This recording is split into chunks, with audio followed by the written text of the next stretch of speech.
It's Coast to Coast with Mike, your host. It's the YouTube show that helps you cash in most. His track record's phenom, his cashing rate is the bomb, and it's all brought to you by RacingDudes.com. And now, the host of your show, Mike Somich. Hey everybody, and welcome to Coast for Thursday, July 12, 2018. I'm your host, Mike Somich, and I hope everyone enjoyed the Stars and Stripes Festival over at Belmont. It was an absolutely incredible day of racing. We saw wonderful performances from the likes of Firenze Fire and Diversify, amongst others. The Catholic Boy Analyze It battle was amazing. We're going to talk a little bit more about that later. But, we got to look back at last weekend and see who got all the hay. So, let's kick it off with last weekend's stars. They did what? All right, we're going to actually give two horses the hay this weekend. I really love the performance by Red Ruby over in the Delaware Oaks. If you listen to the Blinkers Off Recap podcast, you know how high on her I am. We have not seen the best of this horse. She absolutely freaked at Pimlico, did the same thing at Delaware, and she was not challenged either time. It was amazing how many times Paco Lopez looked under his arm, waiting to see where the competition was going to come for this horse, and it never did. He never asked her at all, and she just pulled away down the stretch against Coach Rocks, who's a pretty good filly. I mean, she won down at Gulfstream, so you got to give her some respect. Now, Monomoy Girl also put her away, so it's going to be interesting when the two of them face, but I'm expecting that you're going to get Red Ruby at a nice price, where Monomoy Girl is going to go off as a heavy favorite. So I'm going to take the 5-1 on Red Ruby all day if they face each other up at Saratoga, which I really hope they do. If nothing else, you're going to see them face each other over in the Breeders' Cup, and that's a spot, again, where I like Red Ruby's tactical speed and her ability to sit close and then just put horses away down the lane. The other horse you got to talk about is Firenze Fire. Man, he freaked over at Belmont, going 107 Beyer, going 1 mile on the dirt there, and really putting Mendelson away pretty easily. And Mendelson came back with a 90 Beyer, so 7 trumpets to 91, so the pretty good Beyers out of that race. And this really illustrates the fact that sometimes people take shots with horses down the Triple Crown Trail and they're just not good enough to do it. I mean, Firenze Fire tried to go longer and he just didn't like it. He gets back to a mile distance and we see the real horse here. I really hope they don't try and stretch him out. I mean, you've got some nice races for 3-year-old colts up at Saratoga going 7 furlongs. It's a great fit for this horse. He wants to go one turn. He wants to go 7 furlongs or a mile. So hopefully that's where they stick with him. Now, we know why you're here. You want some picks, and man, we have been hot. Last week, we had 4 winners in 4 days. Aaron gave out winners Thursday and Friday. I gave out winners Saturday and Sunday. So hopefully we can keep it rolling. So without further ado, let's go coast to coast. All right, we're back for another week of Coast to Coast, and man, it was a solid week for last week for the program. Mike did great, and then the Iowa Festival of Racing, we cashed a few tickets there and had a little trouble on the weekend, but we're back for more, and we're going to go right to Belmont Park. Before I go on, Belmont Stakes 150. This was given to me by Naira Betts, so they love us for some reason, so make sure to check them out. We like them as well. But let's get to the racing. It's Belmont Race 8, a $90,000 allowance, going 1.25 miles on the turf for fillies here. Man, this is a heck of a race, and these are always fun races to handicap. Listen, in Naira, most of their, well, really, let's be honest, all of their turf races going this distance usually become a very slow pace, kind of a bog.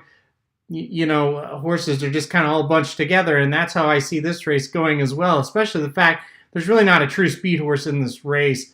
So you look at this and you go, okay, who's the best closer? Because if they're all kind of grouped together, when they turn for home, they're all within range of the lead.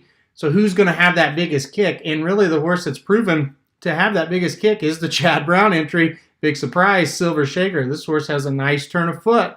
And I think this is the one. I think she's going to be rounding the corner. I think she's going to be closer than usual just because the pace is slow. I think she can run him down. But I also like a couple of long shots. But I'll talk about a 7-2 shot, Bengala, who finished second 2 races in a row. I think this horse likes this distance. Last time out was second at the distance. This is another filly that will come with a little bit of a run. She does have a nice kick, so she's got to be in the mix. I think number 2, Double Cass, is a horse that could sit maybe on the lead today, and she can also finish pretty well too. She was a third in that race that I was talking about that Bengala finished second in. So I think she'll sit a little closer to the pace, maybe get first run at things, because I do think the 9, Courageous Dinah, is going to be the one that sets the pace. Not quite as strong of a late kick from this horse, but if she can get out in front, and I think Jersey Joe Bravo, who comes in to ride this horse, is going to look at these past performances of all these horses and say, maybe if I get out way in front, they'll never catch me. So that's what I want to see out of Courageous Dinah. I want to see her break from that 9 spot and go to the lead? And if so, maybe she can take this field all the way around. I know it's $10 that I'm supposed to stick to. I'm going to do 12 because I just can't decipher putting one horse above another in these top 4 that I like as far as singling or maybe even just putting 2 horses on top of a trifecta. I think this is a classic race where you like to just box them up and hope the prices come in ahead of the favorites. But I'm going to box the 1, 2, 3, 9 in a 50-cent trifecta. That's going to cost you $12. I'm $2 over budget. Maybe I'll cut back and only spend 8 on Friday, and maybe that's what the deal will be. But 1, 2, 3, and 9 box trifecta for me. I just feel in races like this, that's the play. Box them up. Maybe that 9 will come in at 12-1 on top and really make this thing pay. But good luck. This is definitely a race you want to play, as there's all kinds of value. Even if the favorites come in 1-2, if you get a price underneath, it's still going to pay pretty nicely. Let's head over to Los Alamitos now. Take a look at their 7th race on the card. It's a 1-mile, $40,000 optional claiming event on the dirt. It was actually scratched off of the card last week due to heat, and you've got a lot of the same horses that came right back in here, and I'm actually going to do the same and go right back to the horses that I liked previously.